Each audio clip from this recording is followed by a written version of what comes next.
Ladies and gentlemen, very good morning and a warm welcome to the Asia CCUS Network CCUS Technical Workshop, organized by ERIA with the support by Mitsubishi Research Institute, Japan.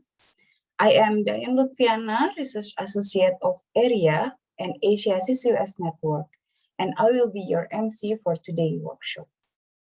On the day 2 CCUS Technical Workshop, we will hear insight about technical aspect of carbon transportation and storage technology from MRI and Research Institute for Innovative Technologies for the Earth, RITE, Japan. Before continuing to the main agenda, I would like to briefly explain about housekeeping rules. We will have Q&A session after each presentation. Participants can drop questions on the Q&A box during the presentation. Our moderator, Ms Kikuko Shinchi, later will deliver your questions to the speakers. Without further ado, it is my pleasure to invite Dr. Han Phoumin, Senior Energy Economist of ERIA, to deliver his opening remarks. Dr. Phoumin, the floor is yours. Thank you so much, Dian, for this opportunity. Very good morning, members, supporting member of Asia CCUS Network, and distinguished participants, ladies and gentlemen. Once again, warmly welcome to the second day of this series of technical workshop on CCUS. I am very pleased to make a brief opening remark for the second technical workshop on the aspect of carbon transportation and storage technologies. Why this technical workshop is so critical and timely important for Asia? Because Asia will need to redesign a policy landscape to ensure carbon sink technologies such as CCUS can be deployed in Asia context to deal with emission as we are looking into the carbon neutrality by the mid-21st century. In this regard, Asia's CCUS network mission is so critical as its mission is mandated to promote knowledge sharing through holding annual forum, conference, workshop, and meeting. And we also conduct research study on technical, economical, and legal standard of CCUS in EAS region, and also holding capacity building training workshop to break the knowledge gap on CCUS technologies. We hope that through capacity building, it will help policymakers in Asia, particularly, to speed up and accelerate the policy development in support the CCUS development and deployment in the near futures. As the world is racing toward the net zero emission by 2050, CCUS technology and its deployment is so important to counterbalance the emission. The CCUS is one of the artificial carbon sink technologies that will be capable to remove carbon in a necessary scale to fight the global warming. Just a brief recall from yesterday's technical workshop on carbon capture technologies. It was a successful workshop and experts present range of carbon capture technologies and various costs associated with each of the technologies. The most commonly used technology on carbon capture was discussed, namely solvent-based CO2 capture technologies, solid-based CO2 capture technologies, and membrane-based CO2 carbon capture technologies. What we learned is that high costs remain a barrier of its deployment. However, large-scale deployment of this technology is crucial to bring down costs with also policy support.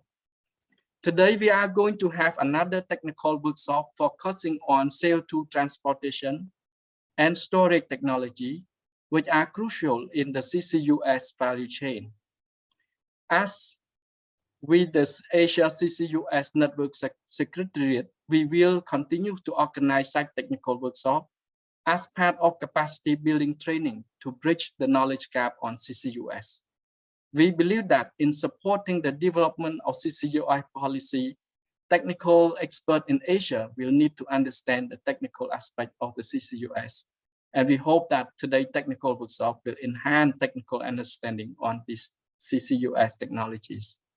I also wish to take this opportunity to thank MRI in particularly for working with Asia CCUS Network to host a series of technical workshops on CCUS. Particularly, I want to wish thank to Ms Kikuko Shinchi and her MRI team for their support and collaboration to make this workshop happen. Also, on behalf of the Secretariat, I also thankful for today's speaker, Mr. Ulysses Coulmas, researcher from MRI, and Dr. Ziqiu Xue, Chief Researcher, CO2 Storage Technology Group from Research Institute for Innovative Technology for the Earth. Last but not least, please visit our Asia CCUS website from time to time for the update activity and training. I stop here and I hope that you will find today's technical workshop very useful. Thank you very much.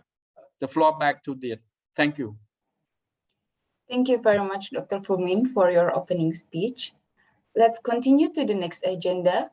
Mrs. Kikuko Shinchi, Senior Researcher of MRI, will give her introduction remarks. Mrs. Shinchi, time is yours. Thank you, Ms. Bian, for your kind introduction. My name is Kikuko Shinchi. I'm a Senior Researcher at Climate Change Solution Group of Mitsubishi Research Institute for MRI. I would like to extend a warm welcome to the audience and speakers, as well as my gratitude to ERIA for entrusting MRI to organize this technical workshop. I would like to take this time to give a brief overview of the technical workshop series and some underlying information regarding CO2 storage, which is one of the topics of today's discussion. As already mentioned by Dr. Han Phoumin, the technical workshop was proposed at the first Asia CCUS Network Forum held in June this year. Professor Nishimura, the president of ERIA, said in his keynote speech at the first Asia CCUS Network Forum that knowledge share and capacity building training workshops are crucial to bridge the knowledge gap on CCUS. Building upon the outcome of the first Asia CCUS Network Forum, we have organized virtual technical workshops. The goals of the CCUS Technical Workshop consist of the three main points. One, promote the knowledge sharing on the latest CCUS technology through lecture sessions. Two, accelerate further consideration of application of these CCUS technologies to ASEAN region. Three, exchange ideas and issues about CCUS technologies. I hope the audience today takes back the information gained through the lectures back to your country or organization and consider them in implementing your CCUS strategy. As mentioned already, we have separated the workshop into three sessions. On day one, which was yesterday, we covered carbon capture technology. Day two, today, we will focus on transport and storage technologies. And the third day will be about utilization of CO2. I would like to briefly describe what we covered in day one, as Dr. Han Phoumin already mentioned. However, some members of the audience may not have participated yesterday. But if you're interested, you can always access the online recording later on from the ERIA website. The session yesterday featured lectures by two experts. First expert was Dr. David Kearns from Global CCS Institute, and he shared with us the overview of carbon capture technologies, their characteristics, including the cost and carbon footprints, which are important points to consider when deciding which technology is suited for each application type or sector, and suitable underlying conditions for application. We also welcomed second lecturer, Mr. Takashi Kamijo, Chief Engineering Manager from Mitsubishi Heavy Industries Engineering. Mitsubishi Heavy Industries Engineering is the world's leading technology provider in carbon capture and has a decade-long track record of installing carbon capture plants around the world, including the Southeast Asian region. He shared with us not only the technical information, but also on the actual application case studies to various industrial sectors. Today, we are covering the topic of carbon transportation and storage technologies. I'm very pleased that we have two distinguished speakers lined up to share with us their expertise and their research findings. Mr. Ulysses Coulmas, who is my colleague at MRI, has been researching CCUS business models and has experience engaging with project developers around the world. He will share with us his findings on transportation technologies that are found in some of the most prominent projects of CCUS. And Dr. Ziqiu Xue is a very experienced researcher in the fields of CO2 storage, and he will share with us. I would like to share some background information on the CO2 storage situation in the Southeast Asia. ERIA has conducted research, especially on the Southeast Asia region's CCUS potential, and they estimated that potential storage capacity in the Southeast Asian region is up to 170 gigatons. Most of them in saline aquifers, but also in depleted oil and gas fields. As some of you might remember from yesterday's session, I've shared that the IEA's estimation of carbon capture requirement in the South around 200 megatons into 2050.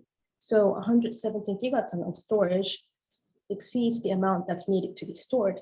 However, as many of you are aware, not all storage may be feasible for use. More work is definitely needed to ascertain the economic and technical feasibility. And it is also to be noted that the use of depleted oil and gas fields is often considered as more promising, as there are already data available to show us the feasibility. So perhaps using the depleted oil and gas fields may be the initial way to proceed with CCUS in many areas. I would also like to share some of the work that MRI has done in cooperation with Global CCS Institute to investigate storage potential in certain Southeast Asian countries.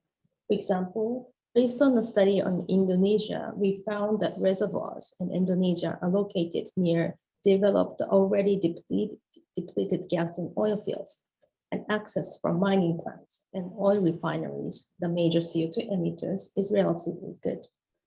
And taking this situation as an opportunity, government of Indonesia, as well as some private sector companies, are already actively promoting CCUS activities. For Thailand, we found that many strata extend over neighboring countries, and storage potential is found in gas and oil fields, which are at the verge of exhaustion. So CO2 storage may be considered as an option for making use of these underground spaces.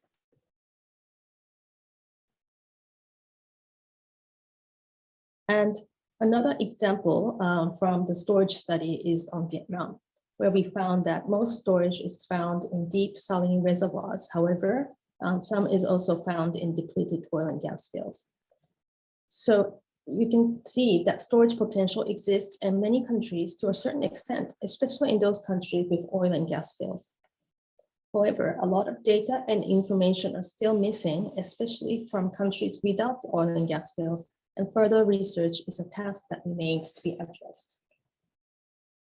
With that said, I conclude my remarks by stating that I look forward to our lecturer's presentation today to find out more about how to transport and store CO2 into these so-called potential storage sites. Thank you very much, and I hand over to Ms. Dian. Thank you very much, Ms. Shinchi, for your introduction and brief explanation on CO2 storage potential in Southeast Asia region with the example from Indonesia, Thailand, and Vietnam. In proceeding to the next session, we will have a presentation on overview of CO2 transportation technologies by Mr. Ulysses Coulmas, researcher from Global Business Unit, Mitsubishi Research Institute. Mr. Coulmas, the floor is yours. Yes, thank you very much for your kind introduction. Very good day to all participants. My name is Ulysses Coulmas, and I am a researcher at the Mitsubishi Research Institute. I'd like to thank the Asia CCUS Network and ERIA for giving me such an opportunity today. Yesterday, we had an informative workshop on CO2 capture technologies. It was mentioned that each component of the CCUS chain has to be analyzed to get a comprehensive picture of the costs and feasibility of a CCUS project. The captured CO2 obviously has to be brought to its final storing destination or to a site that makes use of the CO2 as a resource. Today, I'm going to talk about the different alternatives for CO2 transportation and what kind of projects are underway. I will start with a rough overview of the different transportation options. Then we will have a look on the application of pipelines and ships as the two major options for CO2 transportation. Next slide, please. So, how to transport CO2? Similar to other gases and liquids, there are mainly four methods to transport captured CO2. Pipelines, ships, trains, and trucks. The most common and most likely option are pipelines. We have thousands and thousands of kilometers of pipelines around the world that are carrying oil or natural gas. And pipelines have been an eminent part in building a global energy infrastructure because it is the cheapest way to transport liquids and gases in a large quantity. A second option are ships. Similar to LPG shipments, maritime vessels have the potential to carry large amounts of liquefied CO2. Liquefied CO2 transportation by ship has been mainly used in the food and beverage industries for capacities up to 1,000 cubic meters. There are now several feasibility studies taking place aiming to increase the scale to around 1,000 tons per shipment. Trains and trucks can also be used for shorter distances and smaller quantities. For example, to bring the captured CO2 from the emitting site to a nearby intermediate storage site, where it can be loaded to ships to the final destination, as done so in the Longship project in Norway, for example. Next slide, please. Now, before we proceed to examples and application of pipelines, I'd like to show you this map. This is a map of Central Europe. The blue dots represent CO2 source clusters. The blue and green boxes show gas fields and aquifer clusters, which means they are potential basins for CO2 sequestration.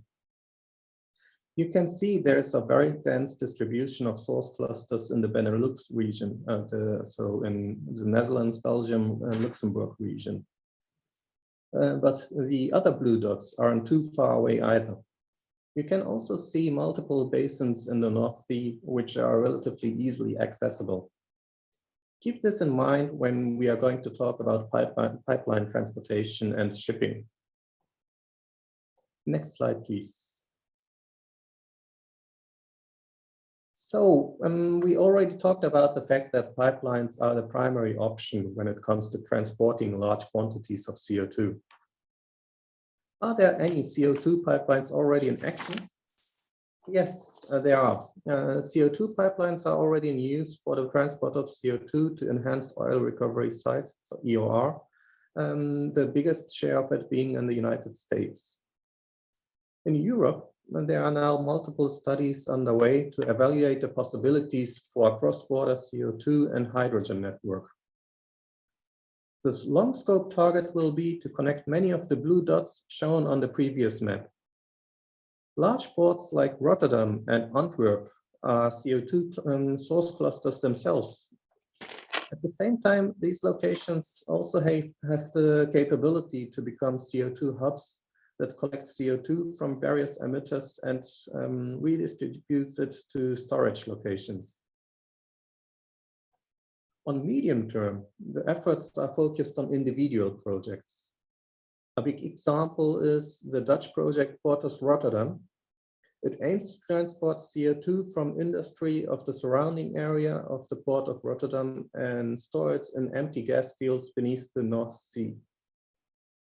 The CO2 will be transported through an offshore pipeline to a platform in the North Sea, approximately 20 kilometers off the coast. From this platform, the CO2 will be pumped into an empty gas field. The Netherlands are running multiple CCS projects, often combined with offshore hydrogen plants like the Poseidon project. A national hydrogen backbone is being developed in the Netherlands, which will consist of 1,400 kilometers of pipeline by 2030. The network will connect industrial clusters with each other, as well as with storage facilities and ports. Expansions with grids outside the Netherlands, such as the industrial region in Western Germany, are also under consideration.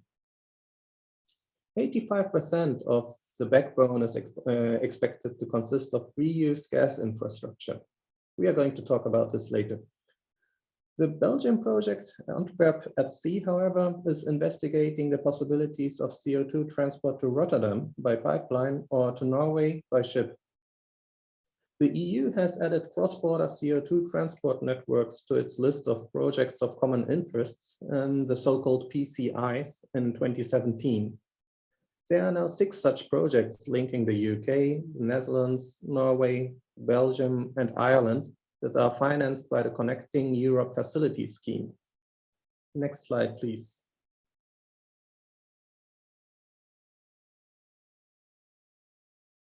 To create a CO2 value chain that has a realistic socio-economic impact, it will be eminently important to build a comprehensive CO2 pipeline network.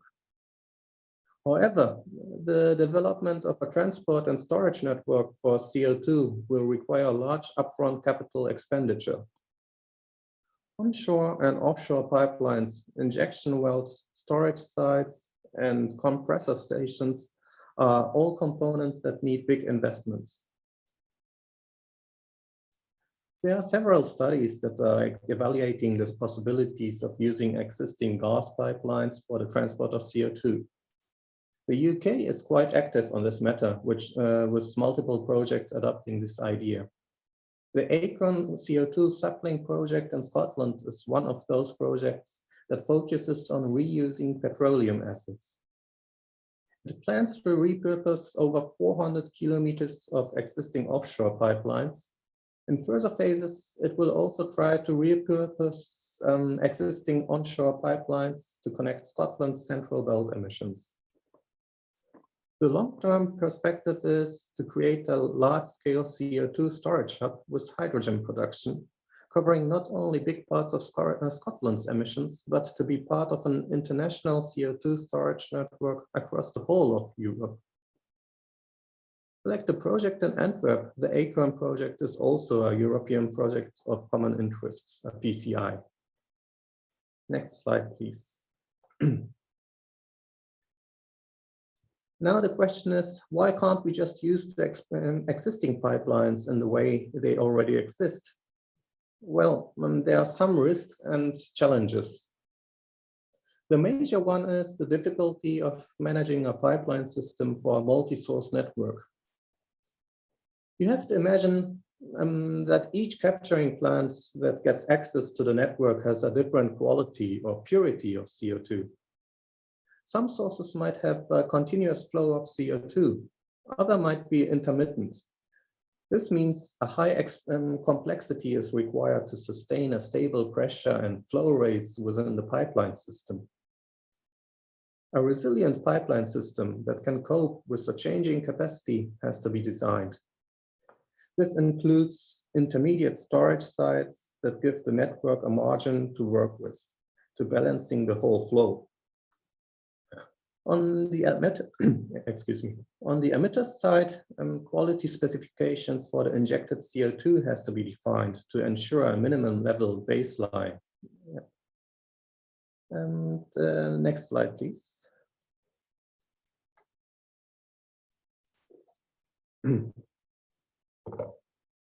Now to the shipping of CO2. So now to the shipping of CO2. The chain of ship transport of CO2 includes liquefaction at the capture site, intermediate storage before transport, loading, transport itself, and unloading. So there are many different stages. Costs of a maritime transport system comprise many cost elements. Besides investments for ships, investments are required for loading and unloading facilities, intermediate storage, and liquefaction units. Further costs are for operation and maintenance, such as labor or ship fuel costs or electricity costs or harbor fees. So as mentioned, the CO2 is liquefied before being loaded onto the ship to reduce its volume. It is cooled down from 0 degrees to -20 degrees and compromised from about 2 kilograms per cubic meter to about 1,100 kilograms per cubic meter, which is 1/550th in volume. This means a CO2 ship will have to carry more mass than an equivalent LNG or LPG ship, where the cargo density is about 500 kilograms per square cubic meter. The downside is maritime transport induces more associated CO2 transport emissions than pipelines due to additional energy use for liquefaction and fuel use in ships. The figure below in the bottom of the slide is somewhat older, and I'm sure there are some updates by now, but the baseline is the same. It shows that ship transport becomes cost competitive with pipeline transport over larger distances. This is just an example, but in this case, the break-even distance between pipelines and ships is about 1,000 kilometers. Next slide, please.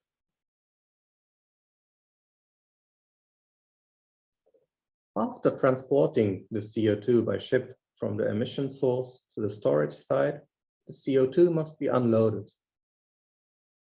However, unloading the CO2 to an intermediate storage site from which it is sent to the injection well by an offshore pipeline is obviously not the most efficient way, as it would mean that you need a ship and a pipeline. There are several different technologies for how to transfer CO2 from the ship to a platform or direct injection. These can be buoy-based systems, anchor systems, or tower systems.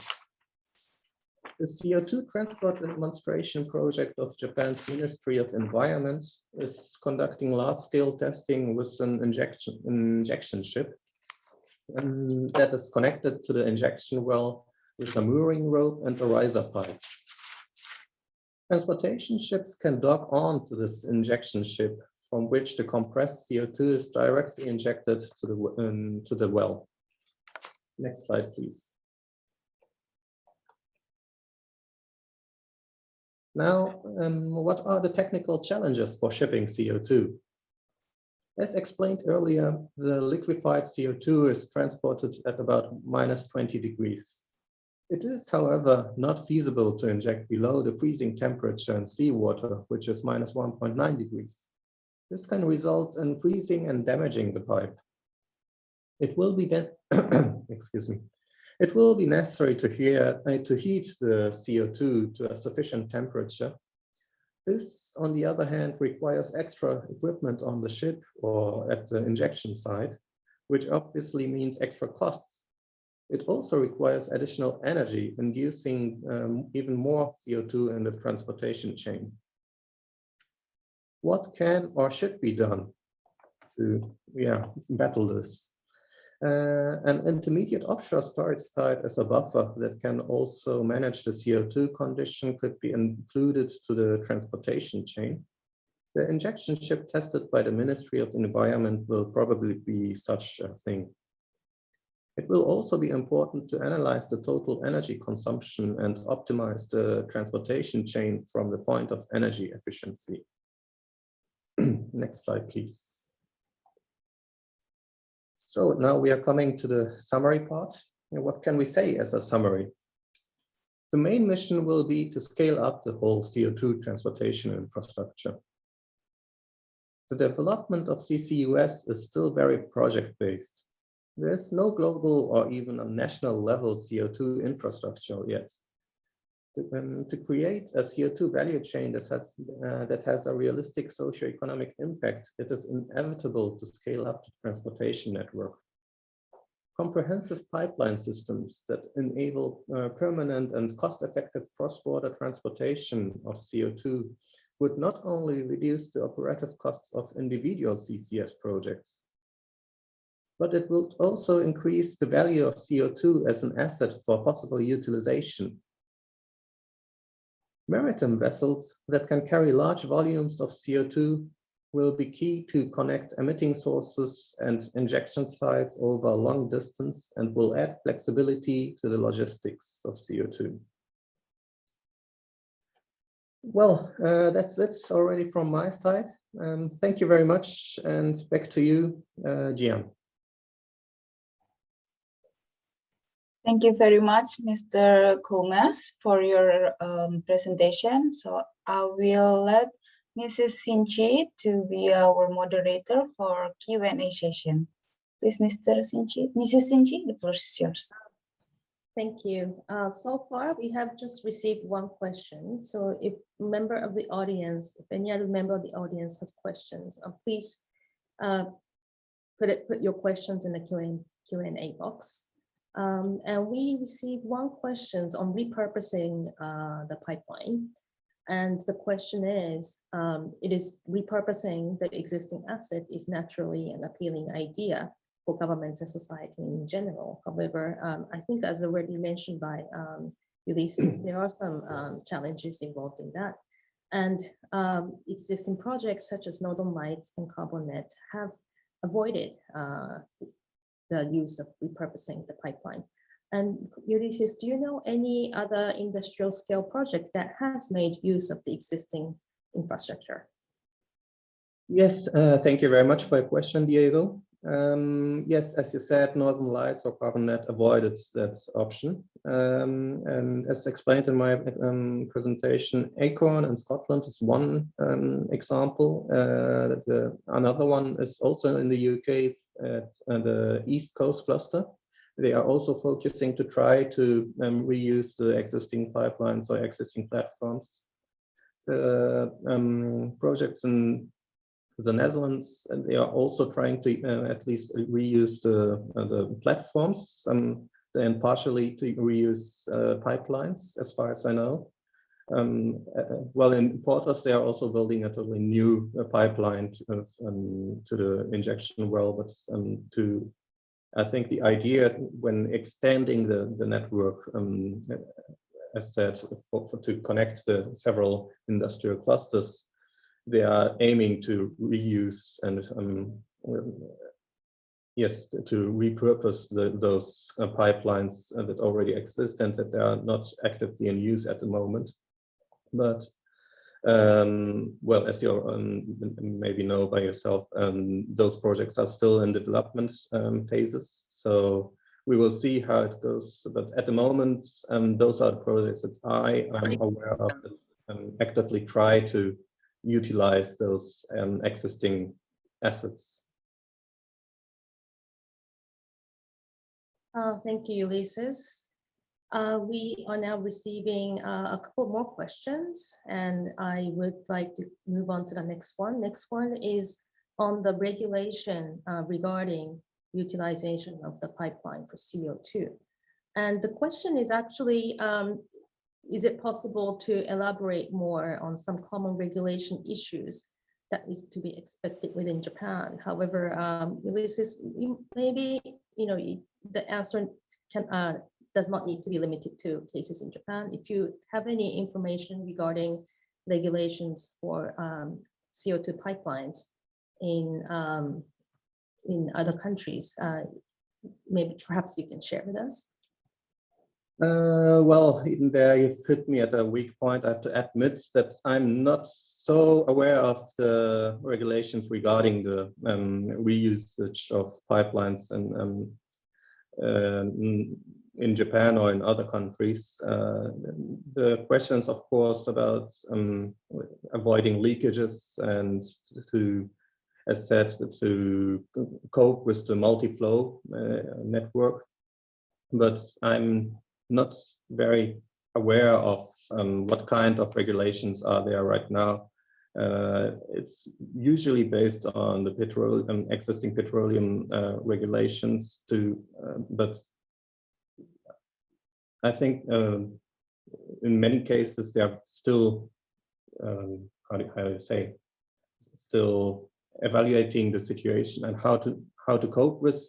I know that the UK is doing a lot of research about it, and not only about the feasibility of those, but also on what to look at, how to care about and how to maintenance them. But yes, I'm sorry, but I can't really give you a valuable answer at the moment right now. Okay, thank you. Now I would like to move on to other questions. We have a couple of questions on shipping of CO2. One is, what is the readiness of shipping infrastructure in the region or the ASEAN region? Do you know any projects that you can highlight?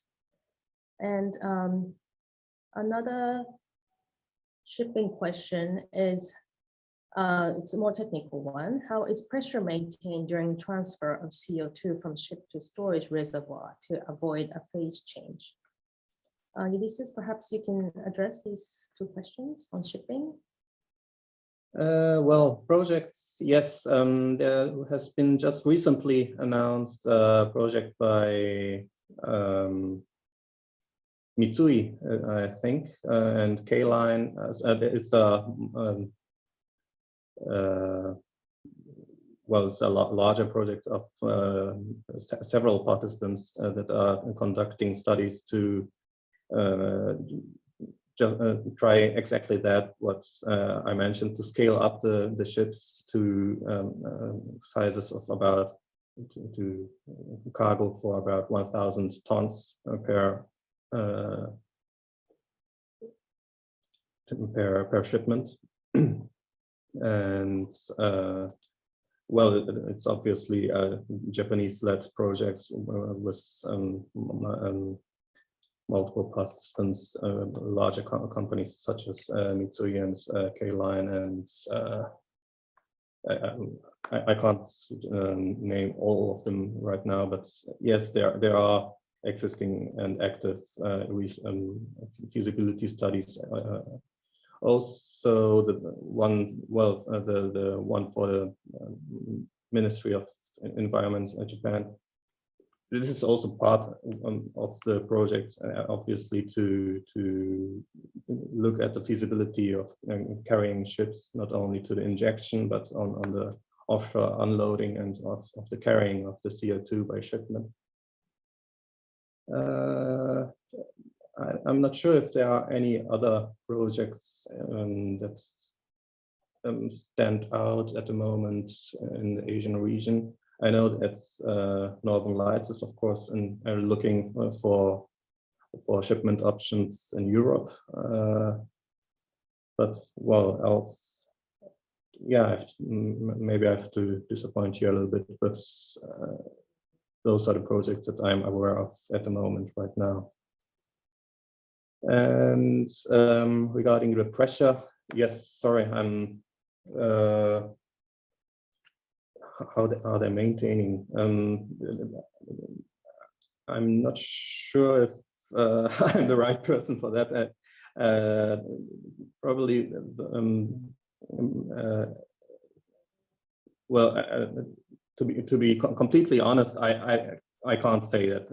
I don't know, because I think you need someone from the actual feasibility studies inside from the companies that are conducting the studies themselves, who can talk about the technical issues of the individual challenges. As said, it's a rather rough overview, so I have to apologize for some for not going into the deep issues of individual technologies.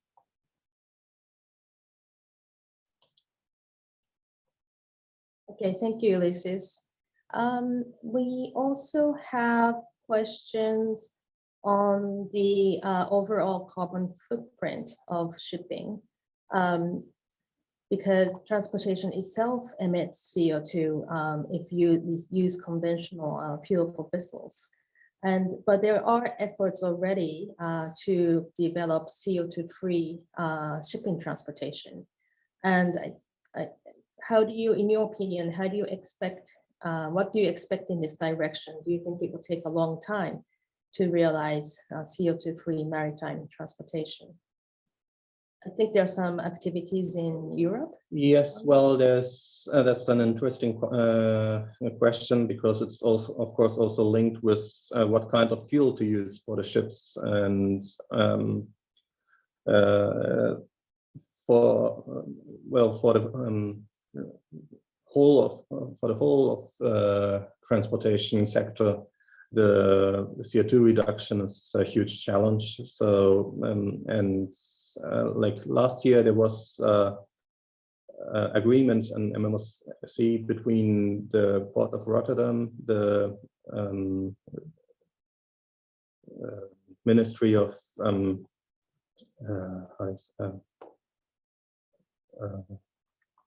the Japanese Ministry of Transportation, and the Singaporean equivalent, I think, about cooperation for using carbon-free fuels for ships. And well, it will be necessary to create some kind of fuel network that allows the ships to get the necessary CO2 free fuel. The technology side, of course, also has to catch up, because it's mainly a matter of finances. The technology is more or less already there. The question is how to finance it, how to make it economically feasible and sustainable.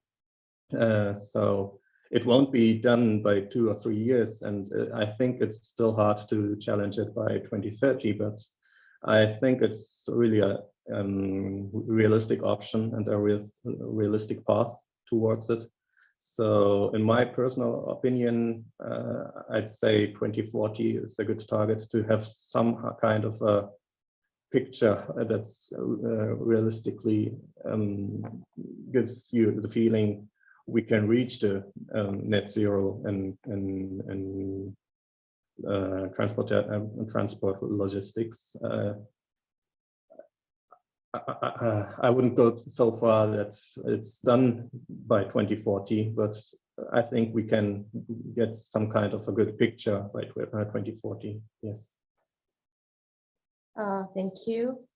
We've also received a few questions on cases in the Asian region without the existing gas network. What are some of the solutions for countries without any existing gas pipelines? And also, one of the audience informed us that ASEAN has been working on Trans-ASEAN gas pipeline for a long time, but with limited progress. Can we make transboundary CO2 transport network in Asia work? Any views on this, Ulysses? Well, the big difference between Europe and Asia is one big difference is, of course, the economic development status of individual countries. The countries in Europe are usually quite wealthy, and the second big difference is the geographical part. That of course UK is an island, and there are some maritime routes, but the big parts of Europe are connected by land. So and on the other hand, in the ASEAN countries, many of them have to be connected on a maritime route, which makes it a little bit more complicated. And first question was regarding countries that don't have pipelines, if I remember correctly. Yes, so the first target will, of course, be to see how to connect the emitting sources best to the storage sites. Do you have a good maritime connection? Do you have any option to build a pipeline between the emitting source and the storage site? If you have like 3 mountains and 2 oceans between you, it's not the easiest way to build a pipeline on that route. So the first option would be to use ships. So it's not only the distance, but also the surface and the geological circumstances that have that play a role in making the connections between the several dots and between the sources and sinks. So there's not always a best solution that goes for all options, but you have really to look for individual solutions by case often. So, well, if the country doesn't have a pipeline system at all, usually there's some kind of reason why they don't have a pipeline system, because it's maybe there are too many earthquakes, maybe there are too many mountains, maybe the soil, the quality of soil doesn't suit for making a pipeline. So yes, in that case, usually you have to look for other solutions like those ship or, as said, by train or anything. And a cross-border pipeline system, CO2 pipeline system for ASEAN. Well, the cross-country cooperation between the ASEAN countries is not yet as strong as the countries in the EU, I think. The EU has a little bit more of more schemes and more regulations that, of course, limit the individual freedom, but also give a better baseline to cooperate on a multinational level, such as the projects of common interests, so, that I've talked about. They have a long-term target to how to connect each country better to make a whole economic area out of the EU. And ASEAN also has the target, I think, but there has to be done a little bit more work on a political level to bring to pave the way for talking about a CO2 pipeline network, I think. And then there's the geological part about is it really feasible to connect countries, the ASEAN countries, with a pipeline across several oceans and mountains and so on. So I think it's a little bit, the difficulties are bigger to make a pipeline network in ASEAN rather than in Europe. So the primary option would be to connect for cross-border transportation in ASEAN. The primary option would be ships, I think, and project-based. Of course, you should consider using pipelines. Yes, that's it from my side. Thank you. We also have a questions on the carbon price. Do you think that current carbon price is already accounting the extensive energy and infrastructure required to transport and store CO2? Well, a difficult question. The existing carbon price at the moment is quite artificial, I think. It can only exist by subventions, by government support and so on. So it's not naturally grown economic systems. So the question will be to get it running, to add some value to the CO2 at all, and to make the whole process, of course, cheaper, that it can somehow balance out the costs and the value itself. So, well, the economic part is always a big issue and big challenge in talking about not only economically but financially sustainable way to develop CCUS. And yeah,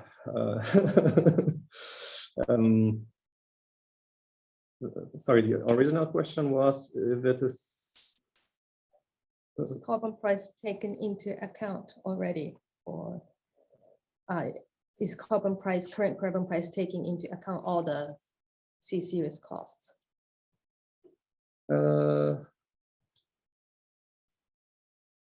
I don't think so. No, I don't think so. That's a good, straight answer. Yeah. And I think your answer, Ulysses, is related to also another question on the progress of CCUS projects so far. The technology have been around for a long time already, but challenges seem to be more on the feasibility side, mostly on the economical feasibility. So I think with this comment from one of the audience members is, in my opinion, it's what pretty much the current situation is. The available technologies are in place in most cases. However, sometimes most of the time challenges are on cost. And sometimes the challenges also include geographical challenges, as Ulysses mentioned. So I think it's just more studies and more pilot cases are needed to make successful projects. Yes, it will be key to, yes, as said at the end of my presentation, it will be key to scale up the things and to create a comprehensive network of, but it's always some kind of how to say, chicken and egg problem, which comes first. You first need some investments to create the things, but there's always the hurdle that it's a bit too expensive. But to lower the costs, you need to build all those infrastructure. So, well, you can see in Europe that they are trying to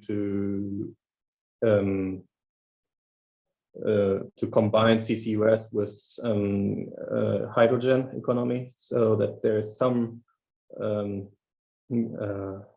way to make it economically feasible, that you can get some asset out of the CO2 captured and transported.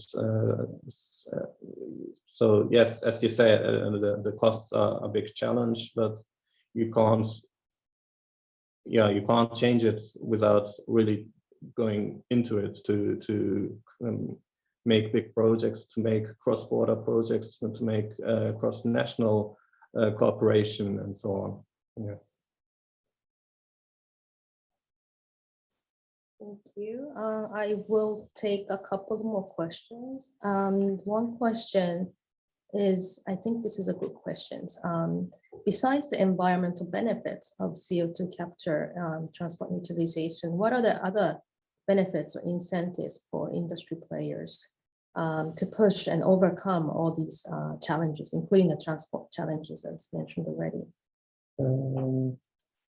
Besides, sorry, which question? Besides the environmental benefits, I believe I think this might be related to why the governments and industries are pushing CCUS despite high cost and high challenges.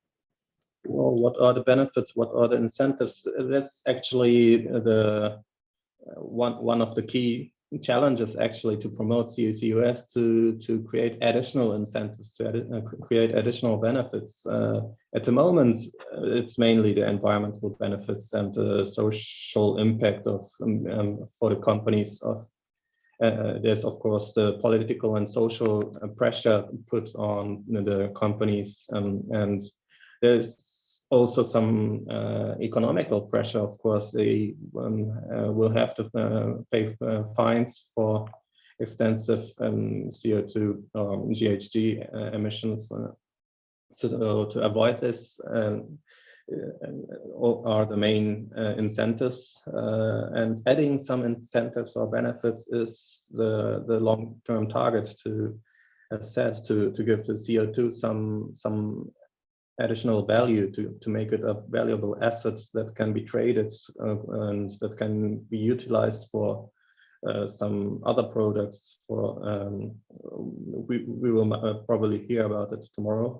I'm not sure, but yes, utilizing CO2 is one way to give additional incentives. And so yes, and that's the part where the world struggles to make a CCUS not only cheaper, but to make the rewards bigger, so that it is worthy to invest into CCUS and to capture all the CO2. Yes. Yeah, I echo Ulysses' comment. I think a lot of governments have included CCUS in their green growth strategy, meaning that they are aiming to not only achieve environmental targets, but also the economic development targets. And they're hoping that CCUS will bring new business, new industries, and more employment. So I think definitely the industry players and the governments also are looking at looking also outside of the environmental benefits of CCUS. Okay, thank you very much. I will take one last question. This one is on the waste to energy. Can CCUS, is it possible for tandem CCUS and waste to energy technology? I believe there are some cases for this. Yes, I think there are some cases in Japan and in the Netherlands, as far as I know. There's at least one case in Japan where waste plant is combined with CCS, and there's also a case, and at least one case in the Netherlands where it's done, where it's combined. They are using, they're also combining the waste to heat with CCS and greenhouses for farming. So they are using the heat from the waste to heat and the CO2 captured to how do you say, to boost the plants, the growing of the plants in the greenhouses. So that's kind of an interesting approach of utilizing the CO2 and utilizing the waste heat and to make it the most efficient way by combining three different facilities, actually. Yes. Thank you very much. I think. Oh yes, as Wilfredo says, the Fortum Oslo farm in the Longship project is also one good example. Yes. Yes. Thank you very much. I think the questions from the audience also made us realize that realize once again that there's still many challenges in the transport portion of CCUS as well. So thank you for and also enlightening us on that. And there was also another question on the storage, but I hope this can be addressed in the next portion of this session. So I will hand back to Ms. Diane for our next presentation. Thank you, Ulysses. Thank you very much. Thank you so much, Mr. Coulmas and Ms. Shinchi, for your remarkable technical presentation and discussion. So let's move on to the next agenda. I will call upon Dr. Ziqiu Xue, Chief Researcher of CO2 Storage Technology Group for Research Institute for Innovative Technologies for the Earth, to deliver his presentation on overview of storage technologies. Please, Dr. Xue, the time is yours. Thank you very much. My name is Ziqiu Xue. I'm a Chief Research in RITE. It's my great honor to give an overview of CO2 storage technologies. Before looking ahead, let's review the journey so far. This slide shows in very early time, 1952 in United States, oil companies started CO2 injection for the oil recovery. And then they moved to the commercial project in 1972, means injecting CO2 into the subsurface has a long history. Moving to the geologic CO2 storage, I think everyone may understand or very familiar with the Sleipner project in Norway. The operator injects CO2, removes natural gas into the subsurface. The scale almost 1 million tons per year, started in 1996. And there are many stakeholders involved in this project. Then moved to Weyburn project. This is an onshore CO2 ER project. And the CO2 was transported from North Dakota from the coal gasification plant. And the scale, the amount of the CO2 is quite large, 3 million tons per year. The wide scale stakeholders moving to this project because they realized to secure the CO2 storage safety, you need to do CO2 monitoring. In case of the onshore, it's more economic than the offshore CO2 monitoring. So this slide shows how the CO2 was injected, once CO2 was injected into the oil reservoir. For the oil companies, I think they want to recycle the CO2 when they provide to the oil from the reservoir. What's interesting is about 40 to 70% of CO2 injected in the reservoir will remain there. And I think this is a basic concept for the geological storage. That means we can secure the CO2 safety in subsurface. Let me move to the next one. Why this Sleipner project happened? I prepared the slide almost 15 years ago, tried to help people understand why the operator, that time they started oil, they decided to do the CO2 geological storage.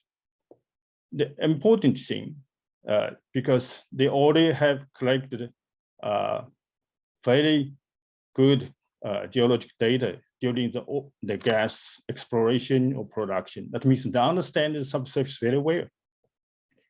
And the guys are very lucky to have a good reservoir. For example, here show the net sand 80 to 100% is good reservoir, and also has high permeability, 1 to 3 Darcy. And they can allow them to inject CO2 almost 1 million tons per year. At that time, it's almost 3% of Norway is CO2 emission. So why they decide to do this? Because Norway, they had carbon tax at that time. I think almost 60 euro per ton CO2. So Statoil make a wonderful decision to pay to do CO2 storage is much better than to pay for the carbon tax.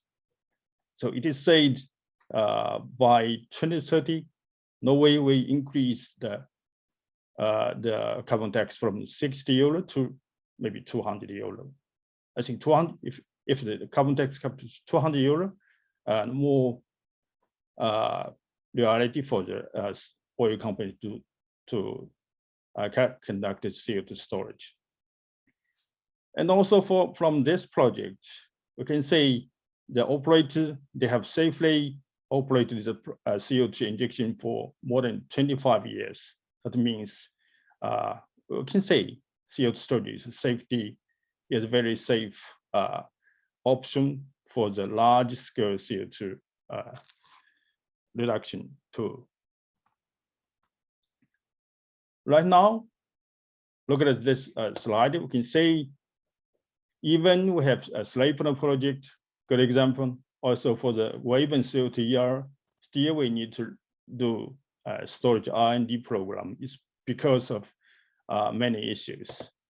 Right now, I think progress to date is we already gained several or much knowledges but still needed to develop tools because the different country has different geology, may face different challenges.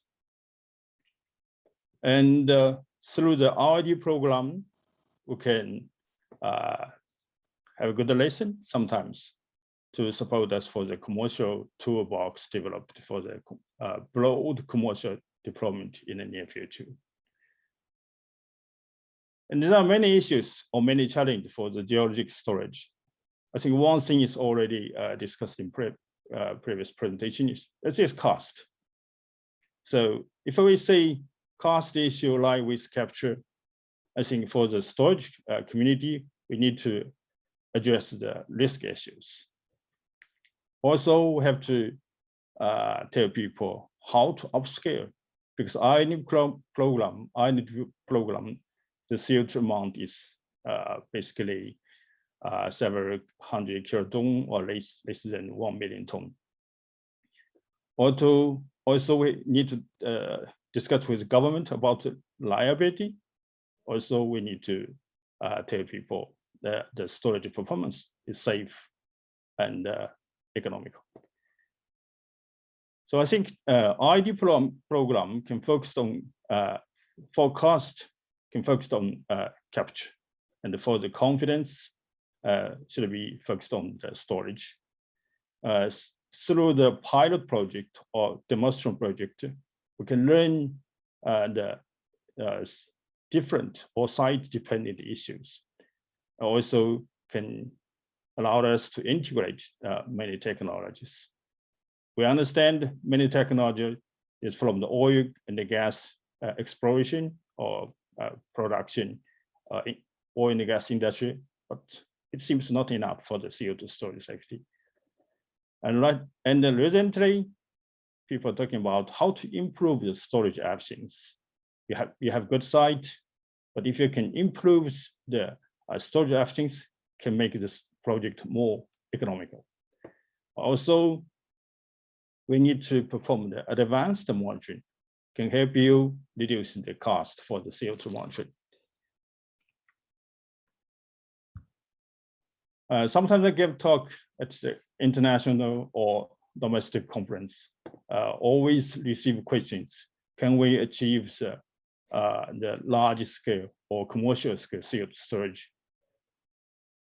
As a researcher, I can say we can do that, but the problem is, or the issue is, like this figure shows, we can find the red circle indicates the research impact areas.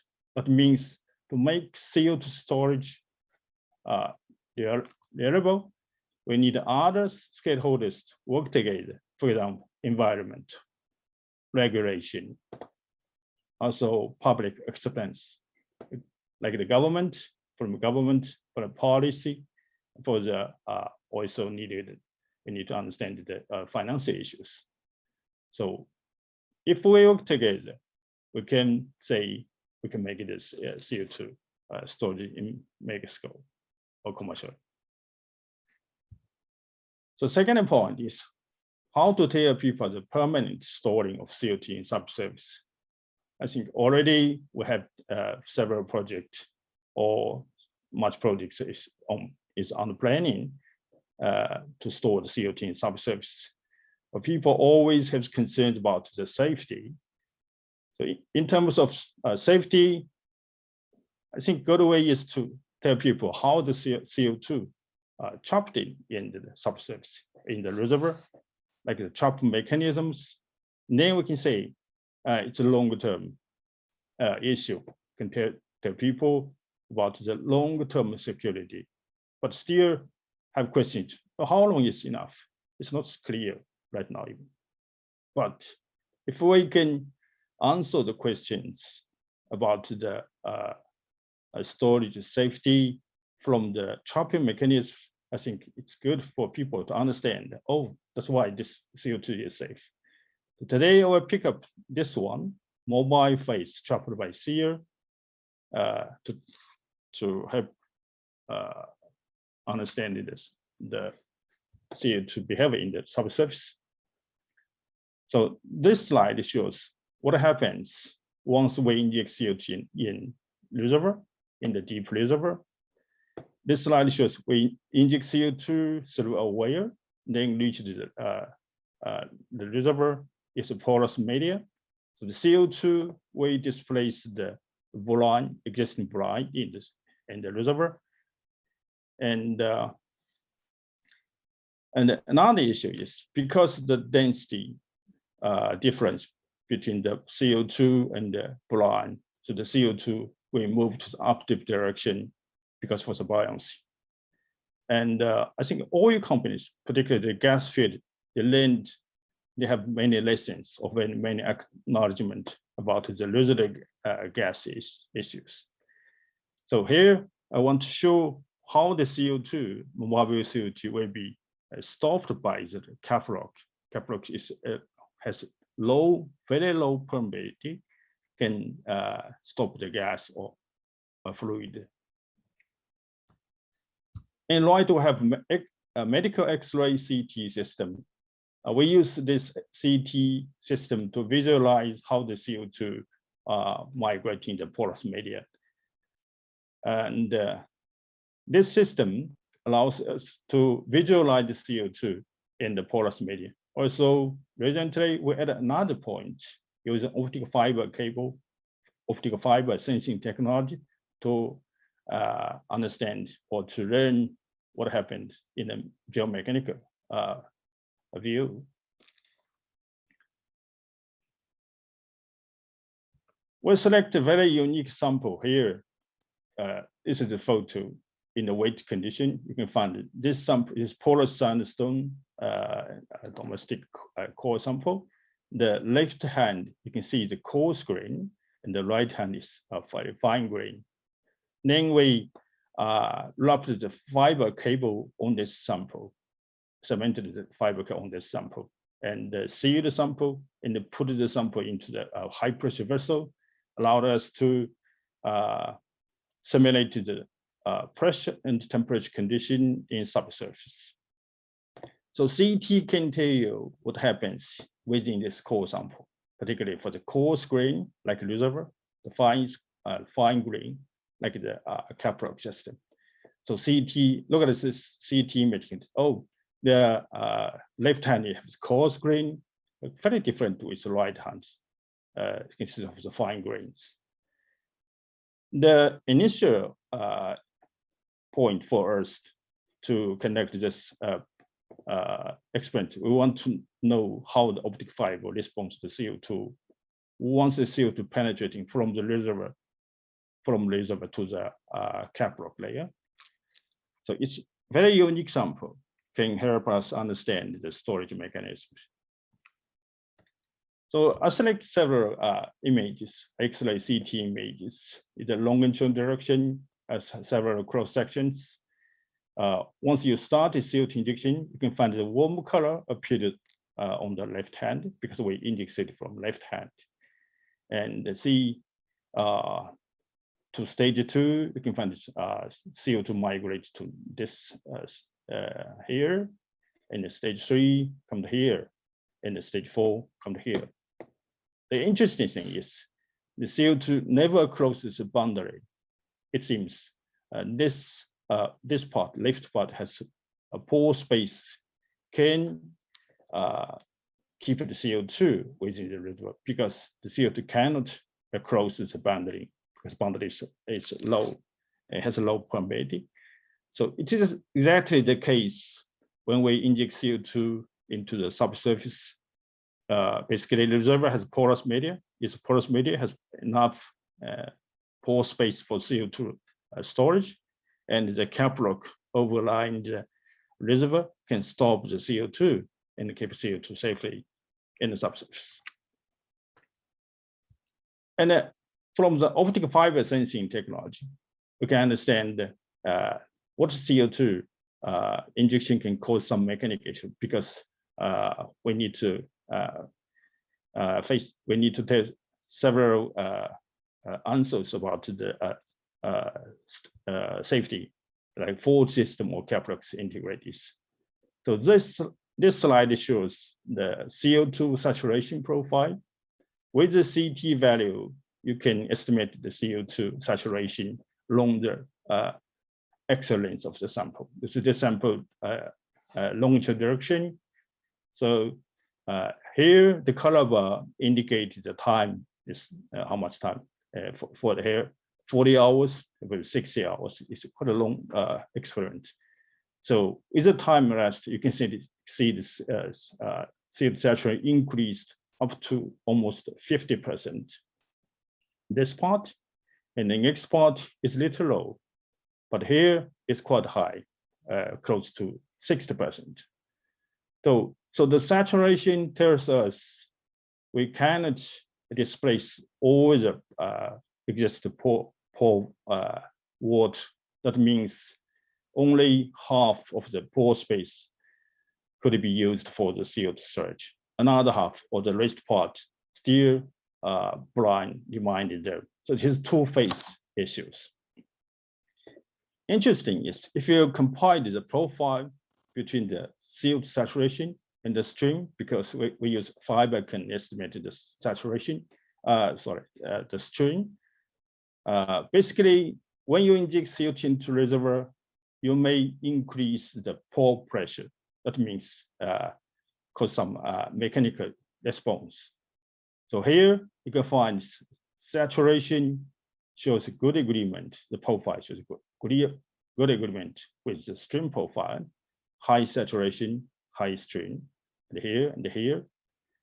And from the CT value, we estimate the CO2 saturation.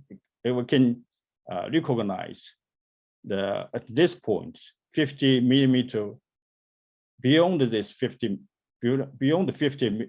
millimeter saturation almost zero. But the stream you can find is observed about 20 or 30 microns. It's quite small. Then we close up this area, try to show how about the saturation and how about the stream within 40 millimeter to 70 millimeter. This is a good argument between the or in the CO2 storage community. People will ask a question about the CO2 plume front. For example, this SCO2 profile can tell you CO2 plume front is around here, 50 millimeter. But if you look at the stream, you can find the pressure front means CO2 storage cause any impact to the capillary system. The pressure front is a little far from 50 millimeter, almost 60 or 77 or 57 or 58 millimeters. That means CO2 plume front is different with the pressure front. Pressure front is a little far from. So what I can learn from this experiment, because we always need to keep in mind your storage site may have some fault system or near the fault system. So this slide, this illustration shows we have capillary system. Yes, we inject CO2 into the gold reservoir. Here is a CO2 plume front. Here is pressure front, like our lab study indicated. So if you have several, or if you have fault system here, people may ask you, oh, how far is safe to keep away or stay away for the fault system? So we are working on this issue to use our fiber optic sensing technology to monitor the fault integrity. Integrity means both reactivation, that means no, or to reduce the possibility of the induced seismicity. Also, fault could provide a potential leakage path for the CO2 or brine leaking from the reservoir to or out of the reservoir. In the lab test, we confirmed this mobile CO2 can be stopped by the capillary system. And we have fiber optical technologies. So then we tried again, increase the pressure in the reservoir part, try to force the CO2 penetrate into the right hand, the capital system, to see how our fiber cable responds to the CO2 penetrating. So this slide shows the string response once CO2 penetrates into the right part, the capital part. So you can find a significant response due to the CO2 leakage from the reservoir left hand to the right hand. So this lab test tells us we need to do CO2 similarly, CO2 monitoring to keep the storage safety. In United States, there are good proposal showing in this slide. They call ASME, above zone monitoring interval. They monitor the pressure at the shallow layer, try to detect the CO2 or brine leaking from the injection zone. So, but if you understand the pressure response, the shallow layer, it is a very complex function of the reservoir property like permeability, porosity, also the leakage volume of from the injection zone to the shallow part. Also, the RITE is also important. So we propose to add our fiber cable technique. They can help them to understand once the CO2 or brine leaked from the injection zone, our fiber can detect the very small migration or the microfluid behavior through the casing, through the cementing or behind the casing. Then can make sure something or some came to the shallow layer. We're discussing this idea with United States, try to help people to monitor the well integrity for the long-term CO2 monitoring. So why we need to do CO2 monitoring? I think the monitoring can help you to understand the performance, also to secure the safety. I just listed 4 points here. First one, we need to track the movement of the CO2 in subsurface. If you understand where the CO2 are, yes, or we can say, oh, CO2 performance at this geological site is safe. And the second point is, if you have the monitoring data or result can help you understand the uncertainty, because in the subsurface we have many uncertainties. Reduce the uncertainty also can help you reduce the cost in measurement. Another issue is we need to satisfy the regulations because everything should be followed the regulation.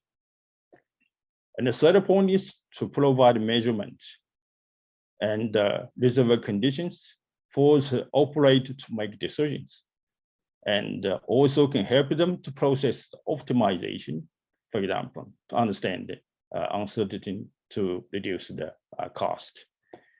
And also we need information from CO2 monitoring to calibrate and improve the geological model for the prediction of the longer term behavior, because once you close the site, you still need to take care of the site to keep the CO2 long-term safety. And the last one is to develop skills on risk communication. You need to gain the public experience on the geological storage from the beginning to the end. So I prepared this slide. This is example from the Quest project report. They share the operator. They prepared this illustrate showing we needed to design a monitoring program to monitor a CO2 storage project during all stage. All stage means before you start CO2 injection and throughout the post-injection period. It shows this illustration shows several potential events need to be monitored during the CO2 injection. And also they listed technologies can be used for the CO2 monitoring, but they plot the technology in this graph showing cost ranking against the benefit ranking. So can help the operator to make choice. If you have enough funding, you may challenge these areas. If you have if the risk is not so so serious, you may choose the low cost and the low benefit ranking here. So anyway, the basic concept is we need to propose a risk-based approach for monitoring and verification activities.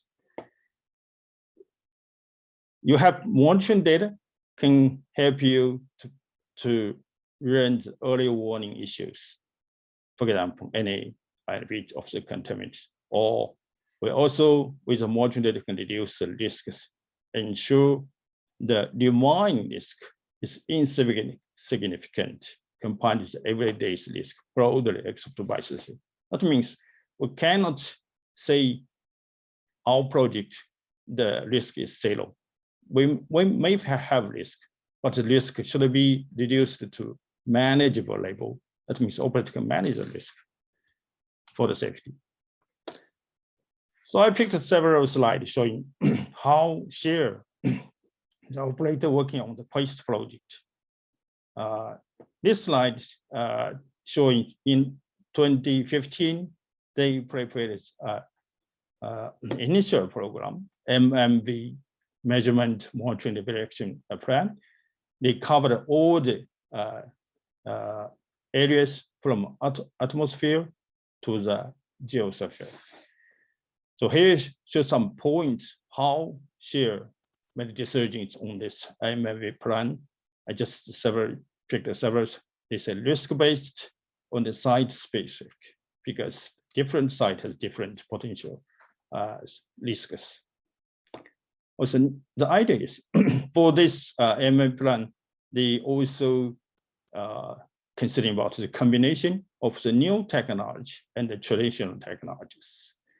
And another issue is here, they said it can be updated every 3 years. That means you have a chance to revise your program every 3 years.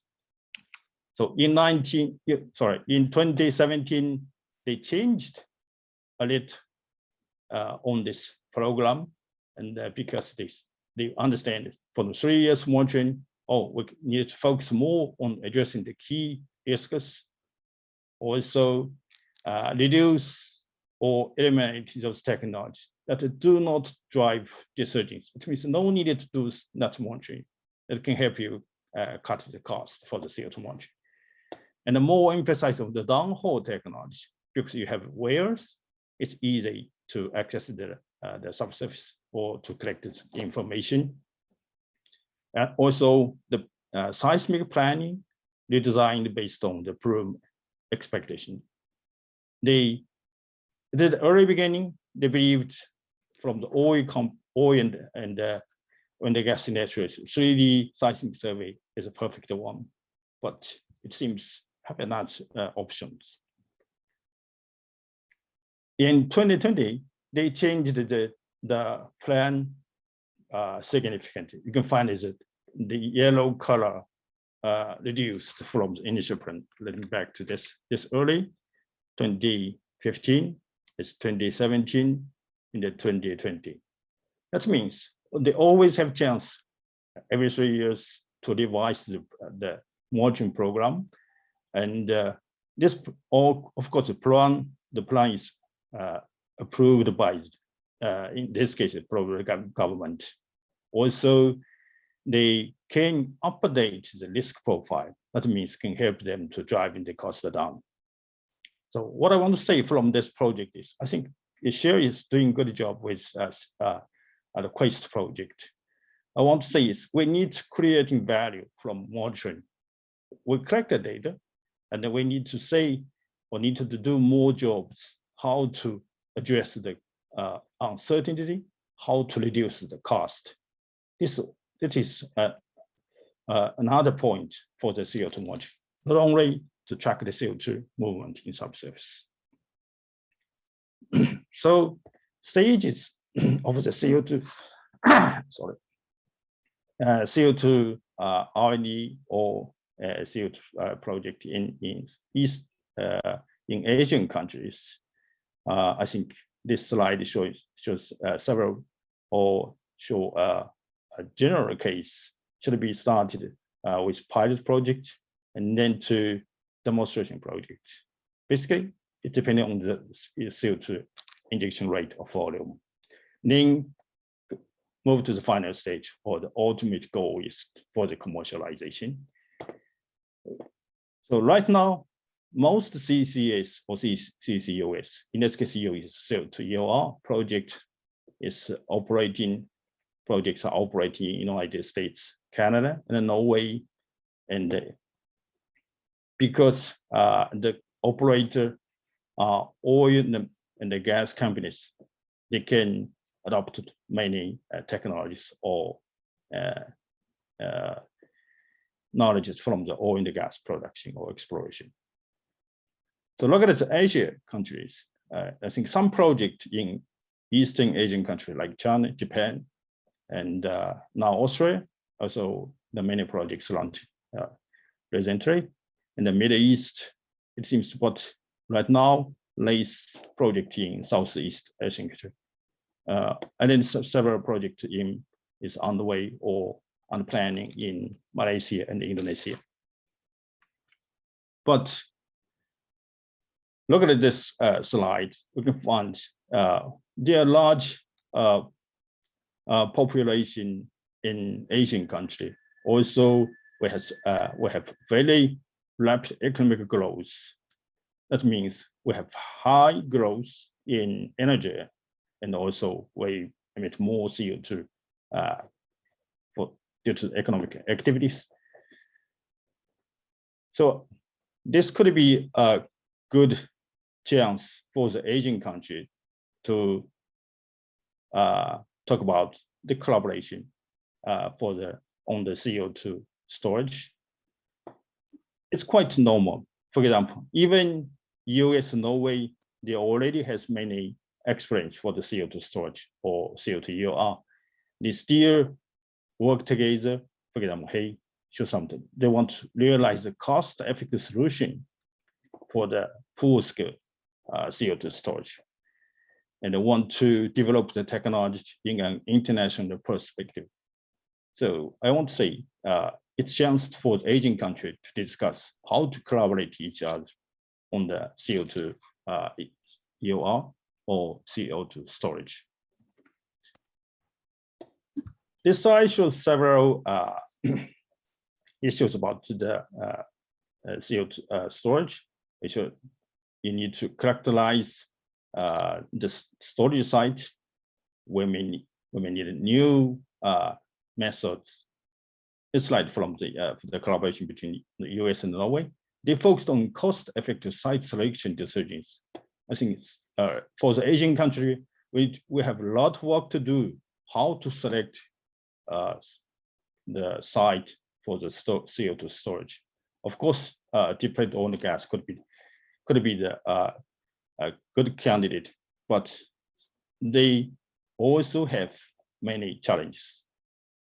Oh. And another one is they will work on the reduction of uncertainty in pressure measurement. And the last one I want to say is they have also understand the fault system, because they can cause any migration challenges. So RITE already has collaboration with the United States. We have collaboration on optic fiber sensing for CO2 storage and monitoring. We also just achieved the agreement between Japan and Australia for the fault calculation or integrated monitoring in Australian site. And they also have licensed technology to Chinese oil company for them to perform this, to connect CO2 EOR. So would like to see the potential collaboration with Southeast countries on CCUS, R&D and development. It's the last slide. We are working on as practical guidance for geological storage. It's like the book or the manual for the operator when they want to plan the CO2 storage project. We already finished the phase 1, the first book. The title is Overview of Geological Storage. The Japanese version is ready, and the English version will be available around the end of this month. And the other 7 books will be published in this schedule. Thank you very much.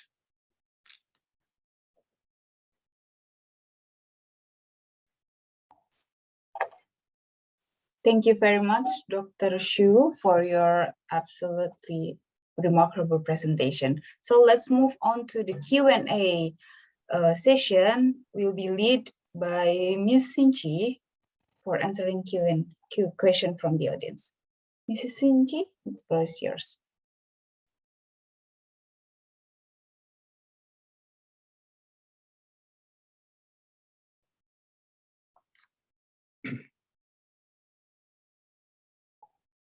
I'm sorry, Mrs. You are still mute. Oh, thank you. I hope you can hear me now. Yes, clearly. Okay, thank you for providing a lot of questions. I think I would like to start with some technical questions about Dr. Xue's presentation, starting with questions on the use of brine. I think this is related to where Dr. Xue was speaking about saturation. One question, what can we expect as brine displacement rate? And on page 10 and page 11, are core samples filled by brine first?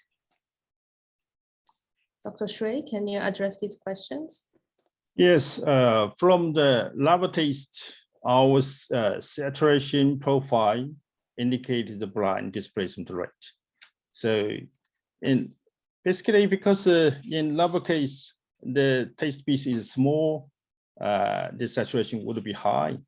But in the subsurface, it will be a little low because you need to consider other factors like the heterogeneity of the reservoir. Also, we call near field. Near field means very close to the well. You have high pressure gradient. It's easy to achieve the high CO2 saturation. But if the far field is far from the well, it could be a little low. It seems from Weyburn project, the PTRC, they said the average CO2 saturation in the reservoir would be around 20%. So we are working on microbubble CO2 technology, try to improve displacement rate that can enhance the storage efficiency.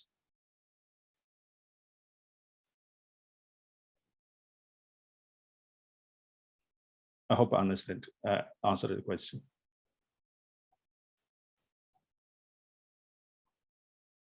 Thank you very much. Yes, and I think one related question is about the dips in the saturation and strain curves. Is it due to the experimental setup, or is it due to the transport phenomenon in the core sample? Oh, yes, profile is depending on the core sample heterogeneity. So it's interesting to show you the different property of the reservoir. We have different saturation profile. And also I found another question about the brine. About the sample is firstly filled with water or not? Yes, we saturated the sample with a brine initially because we need to simulate the subsurface condition, and the pressure is around 10 megapascal, We also heat the sample because we want to inject CO2 in supercritical condition, the temperature around 40 degrees C.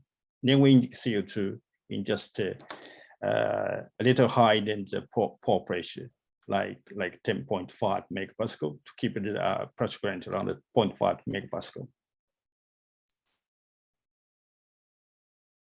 Okay, thank you very much. Now I would like to move on to the next set of questions. There's a couple of questions on standards. One question is can you elaborate on the Japanese technical requirements to demonstrate permanent storage? Is the laboratory analysis enough? Another question is, are there any government standards established that have been adopted as industry standards on CO2 storage monitoring and verification, possibly based on the earlier projects? Right now, there's no national standard for the CO2 storage, like regulation or standards, but I think government is working on these issues now. And for the permanent storage evidence from the pilot project, today I don't have don't have enough time to show you our result from our pilot project in Nagaoka. We just injected 10,000 tons CO2, but we monitored the CO2. We kept the CO2 monitoring for about 15 years, try to show the safety of this CO2 storage project. I think combined with lab study and the field project can help the government or the regulators understand the safety, or maybe in the near future, the MMV result can help the stakeholders to set up the tax credit.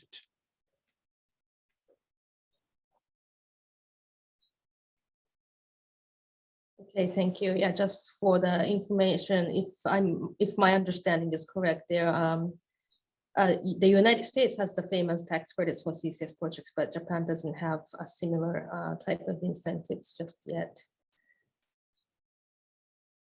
Okay, let me move on to next questions. The role of the operator and the regulator.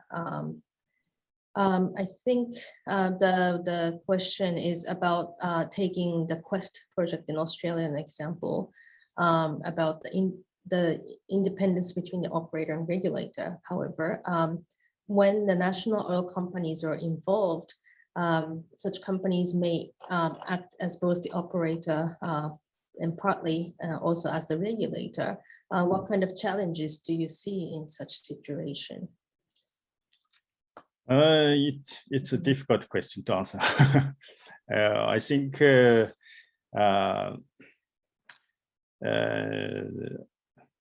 actually the Quest project, I think, is strongly supported by the Alberta government, the state government. Also, the operator, they understand the geologic and the geology at the test site. They can say, or they can say, or they understand the CO2 could be operated safely. For the other challenges, I understand. My understanding is still the CO2 injection scale is not so large. For example, they inject CO2 into the substance around 1 million ton per year, but it seems Quest project have 3 injection wells. So compared to the Sleipner project or other storage project, it seems 3 wells still have the cost issues. So I think she is working on this issue, how to reduce the cost. That's why they updated the MMV program every 3 years. Okay, thank you. And my apologies, the Quest project is located in Canada. Thank you for clarifying. Okay, let me go back to some of the technical questions again. There are 3 questions. First one is on the cap rock. If the permeability of cap rock is changing or getting higher in the future, will there be any possibility of CO2 leakage to the surface? Second question, how long will the monitoring of the storage be conducted after the injection? And the third, if there's any possible risks identified during monitoring, what measures should be taken to prevent any adverse impact? Okay, so let me answer the first question about the cap rock permeability. Basically, I think the concept for this CO2 storage is quite similar with the oil and the gas reservoir structure. This the gas and oil can be safely remained in the reservoir because the reservoir layer is overlaid by the cap rock. So the cap rock basically should have a low permeability, can stop the gas penetrating or close to this layer. So I don't think at the CO2 storage site, the permeability of the cap rock will increase. No, this won't be an issue for the CO2 storage. And for the second question, how long the monitoring will still become conducted after the injection? Need to follow the regulation. In United States, US EPA, they require the operator to conduct the post-closure information, post-closure monitoring for 50 years. 50 is quite long, but it seems interesting. If you can show the CO2 behavior in the surface is as you predicted. Predict means you have a simulation or longer-term predict tools. They can reduce the period. Decade project, ADM, they successfully to reduce the period from 50 years to 20 years. So how long should it be the issue to deal with the regulate? If any possible risks identified during the monitoring, I think oil companies they can stop leakage. So in this case, we need to make sure basically this risk is leakage. So leakage potential parts would be abandoned wires or fault systems. I think the oil company had the ability to stop the leakage from the wire. And for the fault system, right now, we don't have the answer, but I think we can work on this issue in the future. Okay, thank you very much. And I think this will be the last question. Would it be advisable for oil and gas companies to inject a CO2 time capsule during the exploration phase in their appraisal wells to get data on the storage, as there will be a few years prior to actual operation in order to demonstrate storage credibility? I think the question is trying to address the time gap between the exploration and the actual operation.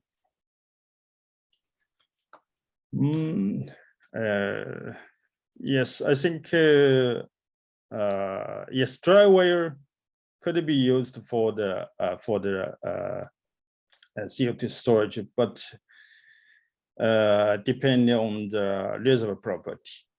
If the dry wire still provide information, the reservoir is suitable for the CO2 storage.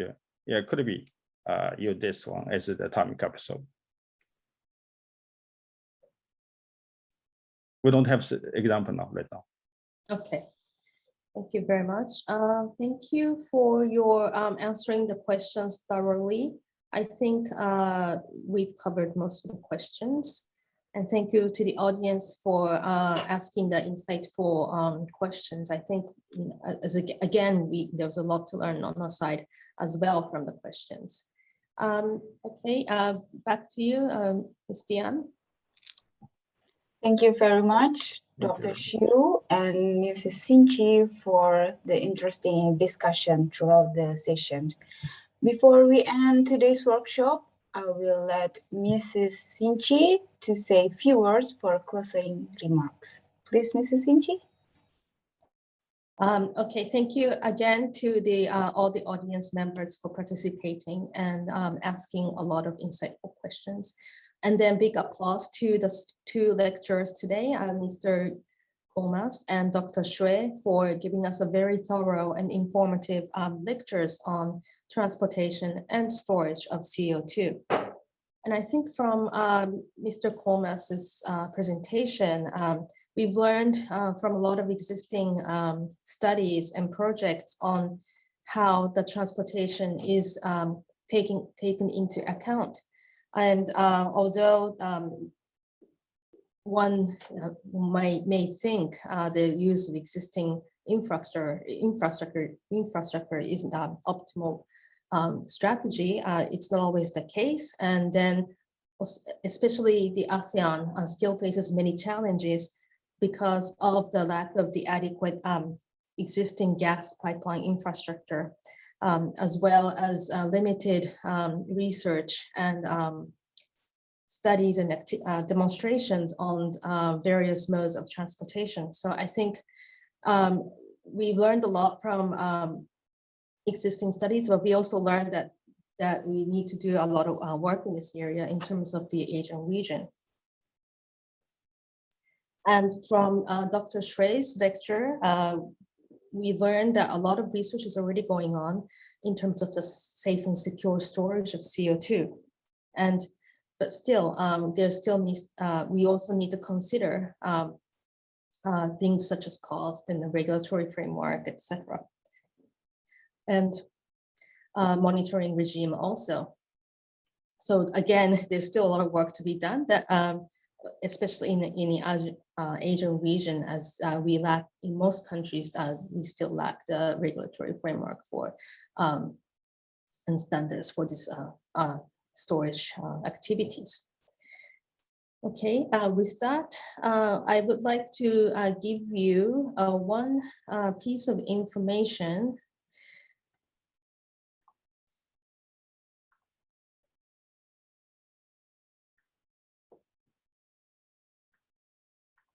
on the ongoing study that MRI is conducting with ERIA. And we're actually conducting a study on developing a model case study in the ASEAN region. We're looking at available technologies, required investment costs, and the desired legal and policy framework that may be needed to make a successful project in the ASEAN region. And I think the points the audience members raised in the Q&A today are very useful in making this study successful. So I would like to, again, thank you for that. And the result of the study will be shared in a workshop, online workshop, provided by ERIA at some point in the first half of December. So please have a look out for that. Come visit ERIA's website from time to time. Thank you very much. And that will be the end of my concluding remarks. Thank you, Mrs. Shinchi, for your closing remark. So that we come to the end of today's workshop. Thank you all for the speakers and participants for your insights and fruitful engagement. Kindly remind you, we still have one more day CCUS Technical Workshop on tomorrow. The workshop will be about utilization of CO2 with speakers from State-Owned Oil and Gas Agency, Pertamina Research and Technology Center Indonesia, and speaker from National University of Singapore. Please don't miss it. So, and then we are looking forward to seeing you in the next workshop tomorrow. With that, today's workshop is closed. Thank you very much all. Thank you very much. Thank you, Thank you very Dian. much. Thank you. Thank you very much. Thank you. Thank you, all. Shinchi-san. Thank you, Coulmas. Thank you so Thank you, much. Dr. Xu. Thank you very much. Thank you, Kimura-san. Thank you, Dr. Han Phoumin.